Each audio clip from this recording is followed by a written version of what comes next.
Hello and welcome again to the Writer Review. This is Eric Carrot Writer, and this week we're going to be taking a look back at the 2019 action comedy movie titled Shaft. This is, of course, I guess you could say, a continuation from the other previous Shafts, the one that came out in 1971. Then we had another version of it that came out in the year 2000. But now we have a new version of it. I don't know if I would consider it a sequel, a remake, a reboot. But anyhow, did this movie actually live up to the expectations of the other previous Shaft movies? Well, we will soon find out. This movie actually runs for 1 hour and 52 minutes long. It is directed by Tim Story. It is produced by John Davis. Alright, the script was written by Kenya Barris and Alex Barno. It is based off of the movie Shaft by Ernest Tidyman. The score was done by Christopher Leonards. The cinematography by, is it Carrie? Larry Blanford. And it was edited by Peter S. Elliott. And the stars of the movie are Samuel L. Jackson, Jessie T. Usher, Richard Roundtree, the original Shaft. Yep, that's right. Regina Hall, Alexandra Shipp, Matt Lauria, Titus Welliver, Method Man, Issach D. Bankole, Avan Jogia, and Luna Lauren Velez. Now, compared to the remake of Shaft and the 1971 original Shaft, what was missing was the premise of taking this movie in a comical approach, albeit very dark and at times very raunchy. This movie seems to be much more softer and maybe even perhaps less toxic than the original two Shafts. Does that make it a better movie? Well, it was something that I came in with high expectations, but as time went on, my expectations just kept getting lower. I mean, sure, the original 1971 Shaft was during at a time when blaxploitation was kind of like a big thing that happened in cinema in the 70s, where African American based movies had kind of followed under the trajectory of very badly done stereotypes. But instead of being angry or protesting against it, the ones that had Richard Roundtree in it with the whole Shaft theme from the late great Isaac Hayes, yeah, I'm telling you, he was one mean mad mother. Shut your mouth. Yeah, that one, did not get all in hissy fits or shit like that.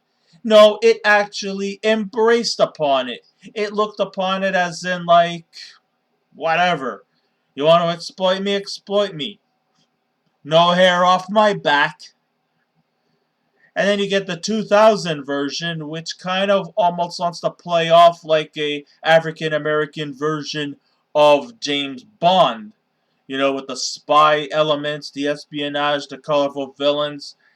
And in some ways, Samuel L. Jackson's performance as Shaft in that 2000 movie kind of almost is very similar traits to the Roger Moore era of the James Bond movies.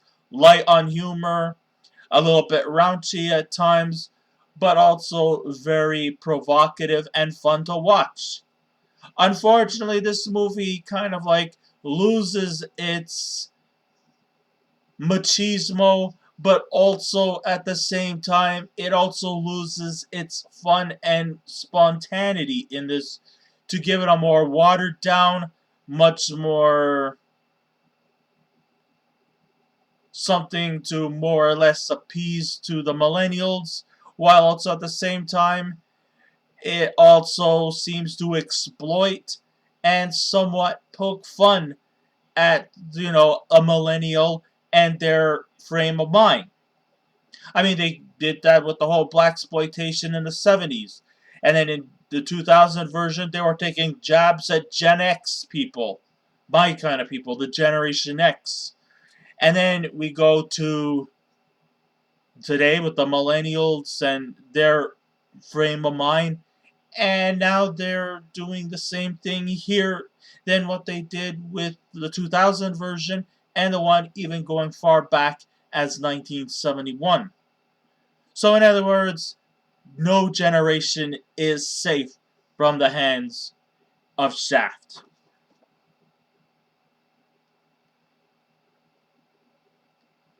I mean, when it came to like Samuel L. Jackson's 2000 version, his dedication was simply to hunt down bad guys, which is a very serious initiative, but he takes down these bad guys more like it was a hobby to him than a commitment for revenge.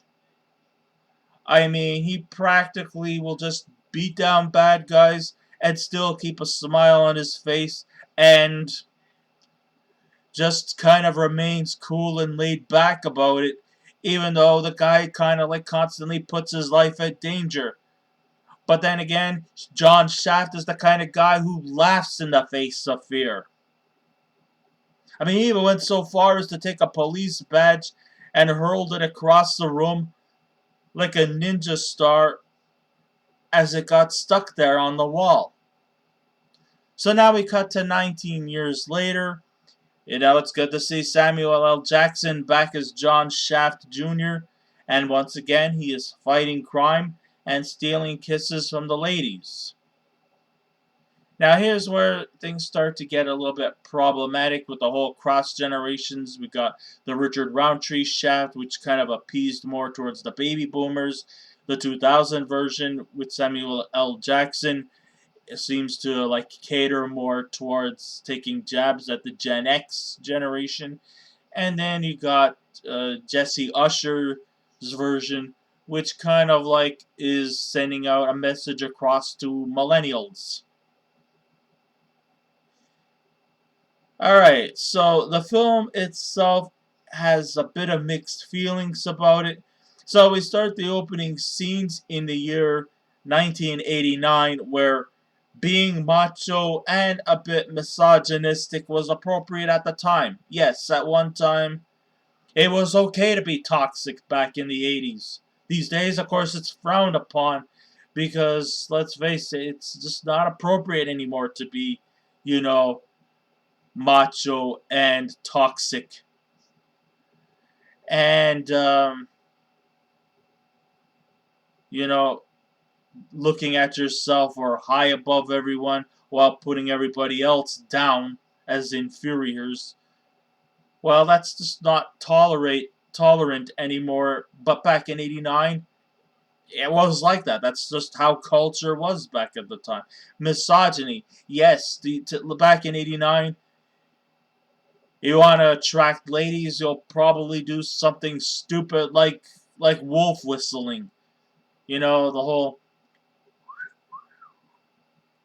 I can't whistle right now because my lips are kind of dry, but calling out women and using stupid catchphrases like did it hurt when you fell out of sky because you must be out of this world, or those kind of like stupid little catchphrases to attract women, like, oh, do you believe in the hereafter? Oh, if you do, then I guess you know what I'm hereafter. Those kind of stupid statements. And try to impress a girl by bench pressing or things like that.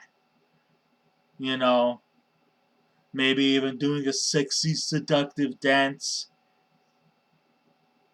At one time, that was really, really appropriate and maybe even somewhat not looked upon as anything offensive. Today, you do that, you're almost practically going to go to jail on account of sexual harassment. That's just how sensitive the world has become today. Misogyny has almost become practically taboo. No more wolf whistling. No more No more stupid jokes or catchphrases just to get your partner in bed. None of that. I mean, that could probably set you for a month or two in jail on account of sexual harassment. Hell, sometimes even a compliment can be considered an offensive, an offensive sign of sexual harassment. You can't even compliment a girl by saying, "Oh, you got pretty eyes," and they'll probably take that as as a sexual harassment statement. So these days, that's all pretty much taboo.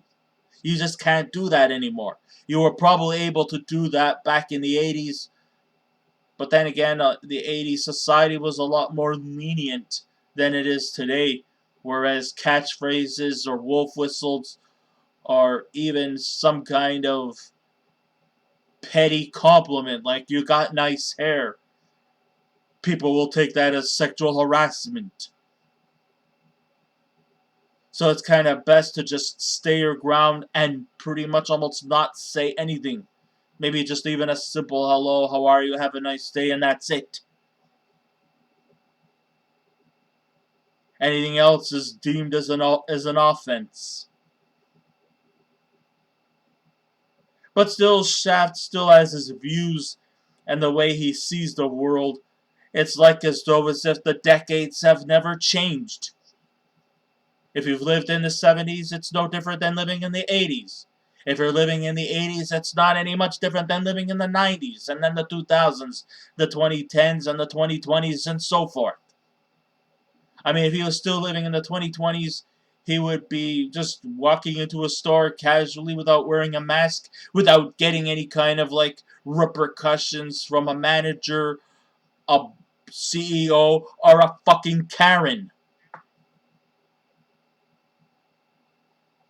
And his frame of mind makes him kind of outdated in his approach. And even though he might be cool and laid back, his outcome and his way of life is definitely outdated in the way how he views women. Like, like he still thinks that they should be subservient to the man, even though we all know that that is totally taboo.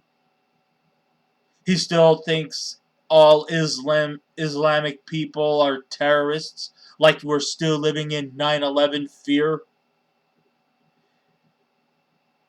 Anything homophobia is still pretty much on his mind, like he was still living in the 80s and 90s, and even way before that.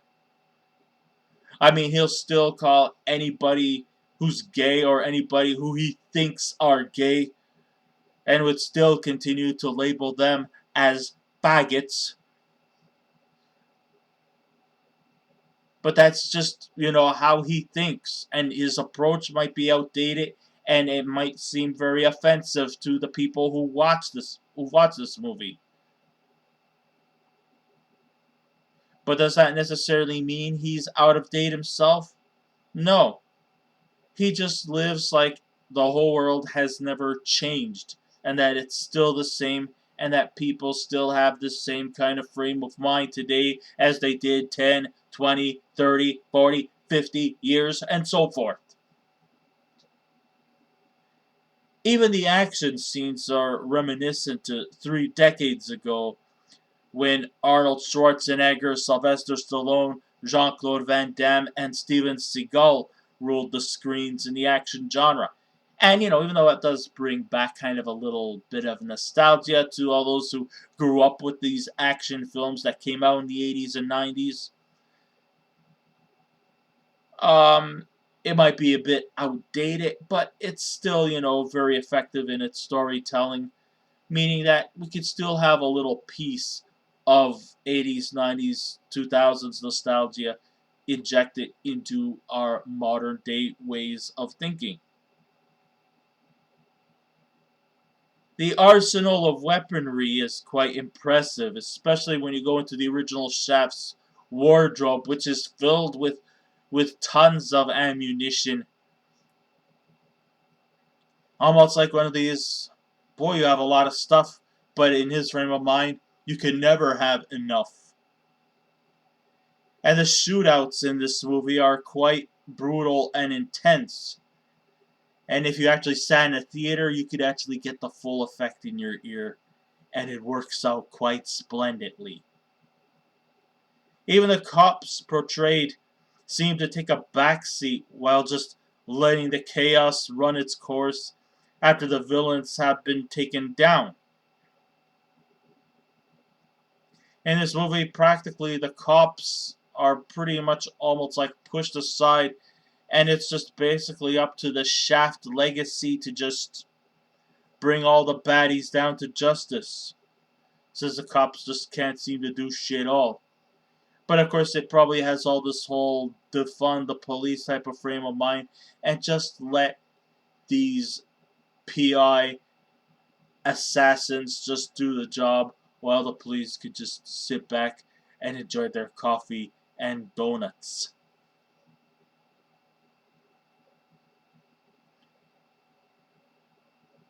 There are several moments when John Shaft Jr., played by Jesse Usher, has to disgustingly try to correct his father every time he spouts off archaic views regarding sexual politics, his views on Islamic people, gay, and etc.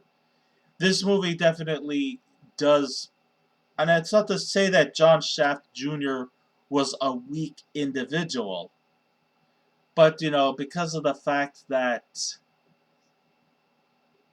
his father abandoned him, it wasn't actually entirely the father's fault in any ways. It's not to say that he was a deadbeat dad, but it was because John Shaft Jr. was pretty much raised mostly by his mother alone in a world where she never really taught him the basics of really being a man.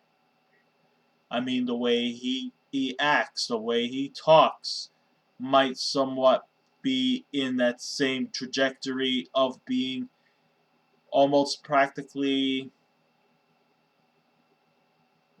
I don't want to say girly boy, but a man who's never fully evolved into a full-blown man. A man with not necessarily effeminate tendencies, but not in the same kind of level of manliness that the other two Shafts had possessed. He's just not a badass. He's kind of more like a watered down version of the original two Shafts in terms of manliness. And then it's not to say that there's anything bad or good in this, but it's just that John Shaft Jr., he realizes that his life is in danger. His friend was killed, and they needed to sort of like get to the bottom of like what happened, and the only person he could turn to is his father, who takes a complete disdain about his son's lifestyle. Okay, yes, he's got a very successful career. He's got a great, bright future ahead of him. He's working as a top-notch expert in the FBI. He seems to be, he seems to be book smart. Maybe not exactly as street smart as his father and his grandfather. His education is mostly by the book and not particularly by experience. I was once told that education doesn't just only come from the textbook. It actually needs to just physically go out and do the job. I mean, you can read all you want about the facts and all the know-hows and the self-help books for dummies type of thing, but in the reality, the real education comes when you actually close the book and you go out and you do whatever the hell you can. That is where the real education comes in. Not from some instruction manual. The instruction manual could help you pave the way, but it doesn't but without experience, you're practically useless. That's kind of like just the way they think.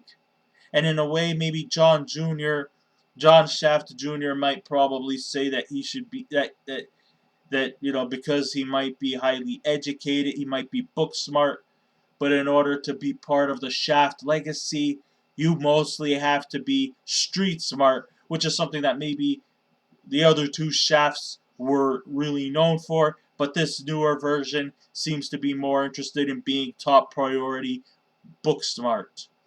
But book smart isn't going to help you track down and put an end towards the corruption. And don't try to start tattling to the police or things like that, knowing that your name is, pretty much bad reputation. No. If you want to do something right, you gotta go out and you gotta do it. Never mind what the book says. That's kind of like what they were trying to gear this kid up. You can be smart and educated all you want, that's fine, that's Jim Dandy, but in the end, to really be a man, you have to go out and do it. No fucking excuses. And even though, yes, he does try his best to overcome some of the archaic stuff that comes out of his father's mouth about being Islamophobic, homophobic, and misogynistic, and maybe even try to end some of this fag talk.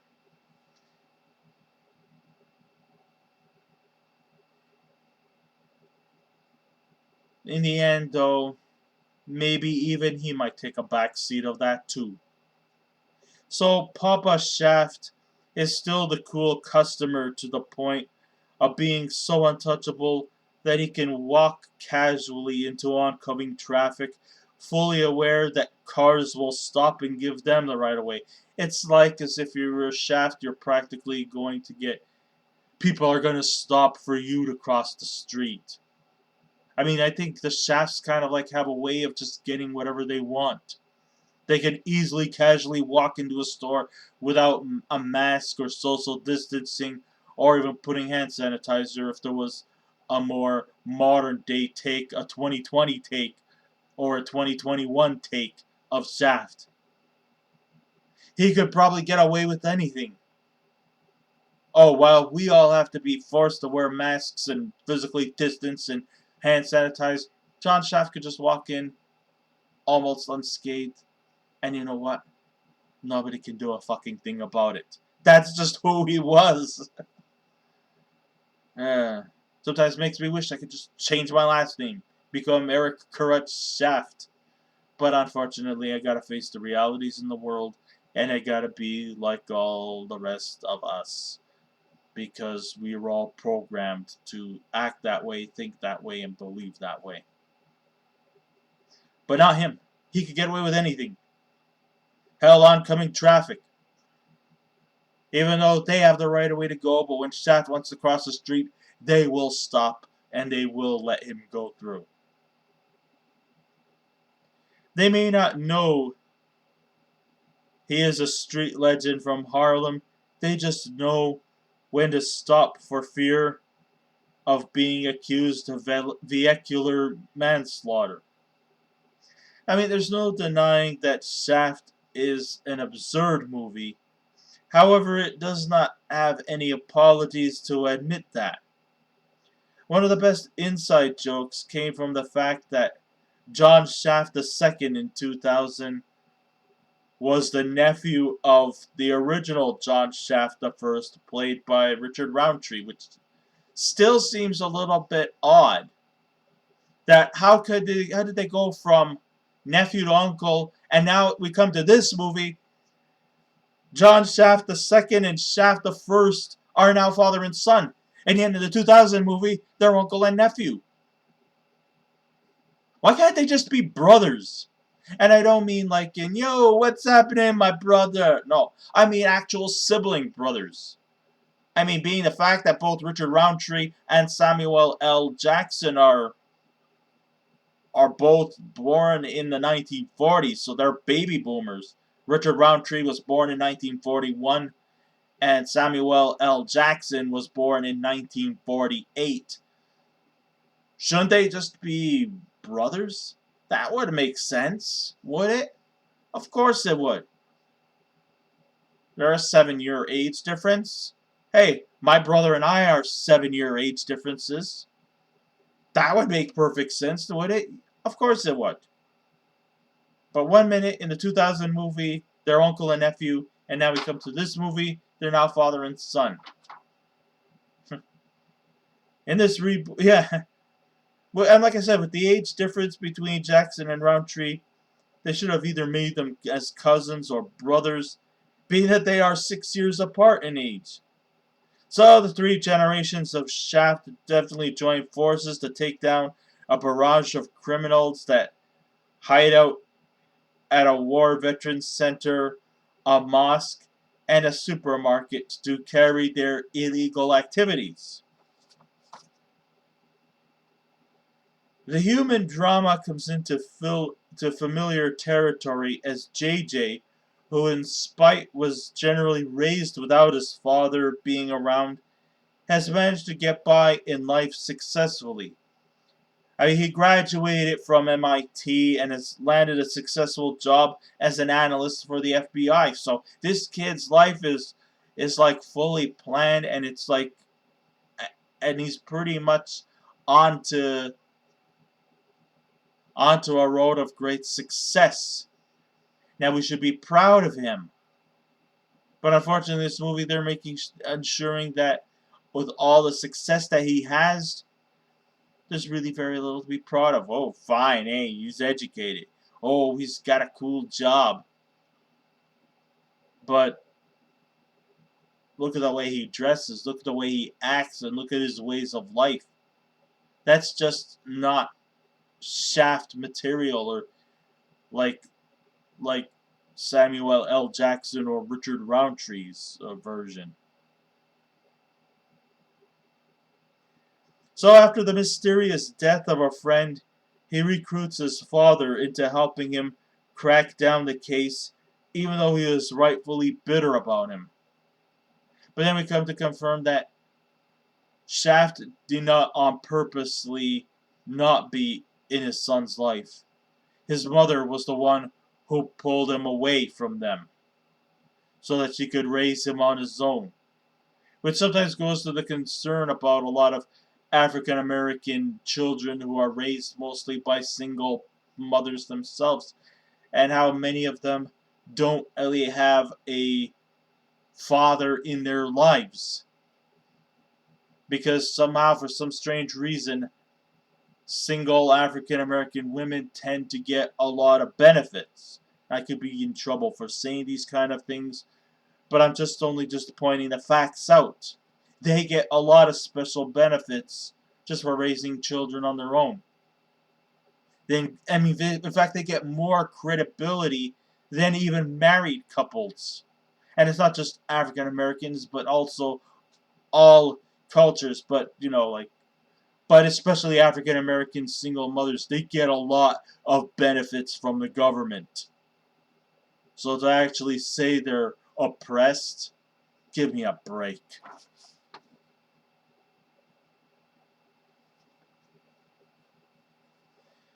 So even though Shaft 2 has been divorced from his mother, from his wife Maya, played by Regina Hall, for 3 decades, the amazing thing is that they both have not aged in 30 years. And maybe in some ways, okay, hey, that's fine.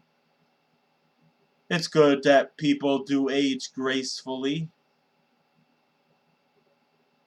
But then I would have expected a kind of a wrinkle or some gray hair or things like that. But no, they still don't look that much different 30 years ago than they did today.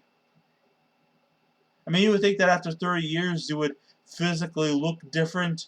I mean, sure, you could compliment your friends by saying, oh, you haven't aged a bit in years. But then you notice, oh, yes, you have aged. Don't try to soften things up. You have aged. You're balder. You're grayer. You got wrinkles. And I'm not going to lie too, I have wrinkles. Look, I never always had these lines growing down on me. Yeah, I mean, on camera I may look like I still have dark hair, but if you ever actually come closer within the light, the grays are there. I mean, I might still have a full head of hair like I did when I was in my teens and 20s. That's never really fully went away. But there are some receding parts of my hairline. So, and I know, and I look, and I'm looking into this camera. I see a middle-aged man. I don't see the young, spunky kid I was 30 years ago. Or 40 years ago. No, 30.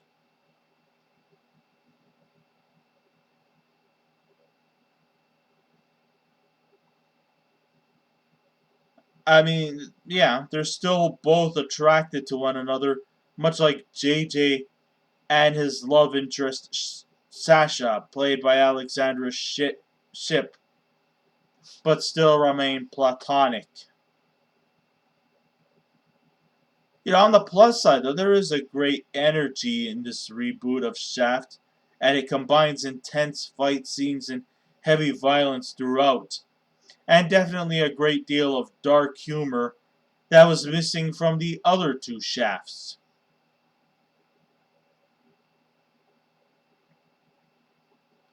And sure, there are plenty of flaws featured here. There are still moments of nostalgia, making me think of the action films from 3 or 4 decades ago. Listen, I wasn't watching this movie under like high anticipation. This is not gonna bring home any Oscars or anything like that. And though it was better than I expected, it's still inferior to the other two previous Shafts. Mostly because of the performance from Jessie T. Usher, who can't really hold a candle to the other Shaft actors. I mean, of course, Samuel L. Jackson, he's been around a long time. He's a legend. The guy is also an Oscar nominee on many occasions, including Jules Whitfield in Pulp Fiction. So we're looking at a guy with a lot of experience, a guy who's been in the acting gig since the 80s. And even though Richard Roundtree is not necessarily a household name, his role as Shaft is still a staple to him. And he is still definitely an icon and a legend, especially in the genres of spy espionage. I mean, Shaft is almost in similar type of action here, like a Lethal Weapon or Tango and Cash or that movie Running Scared back in the late 80s, the one that had Billy Crystal and Gregory Hines, things like that. It's got a bit of that Die Hard type of spy espionage action thriller. It also has, with also a hint of comedy. It's got little sparklings of it, but a lot of times I look at the movie Shaft, it's very similarly related to that of the James Bond movies. You have a colorful, larger than life espionage, secret agent, assassin. You have colorful bad guys. You have a great deal of character development. And in some ways, this movie kind of has that similar trajectory, like that of a James Bond or a Jason Bourne. And I see that in this movie, and I've seen that from the other two Shaft movies that had that kind of approach to it as well. But I still think it is very inferior to the other two Shafts, mostly due to the fact that it was kind of more watered down and less machismo, although it does have a lot more darker tones than the other two.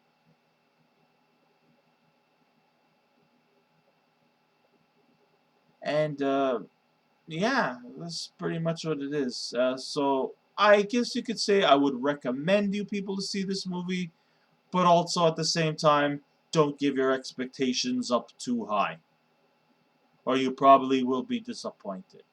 So if I was to give this movie a score out of 10, I would give Shaft 2019 a 6.5 out of 10. So I guess this ends my writer review. Thank you all for listening in. If you wish to subscribe to my YouTube channel, please feel free to do so. If you wish to leave a comment, go right ahead. But just remember the 3 simple rules. Be kind, be courteous, and please refrain from any rude comments. And I will be back again with another movie review. So until next time, this is Eric Writer saying, keep watching those movies, and I'll see you around. Goodbye.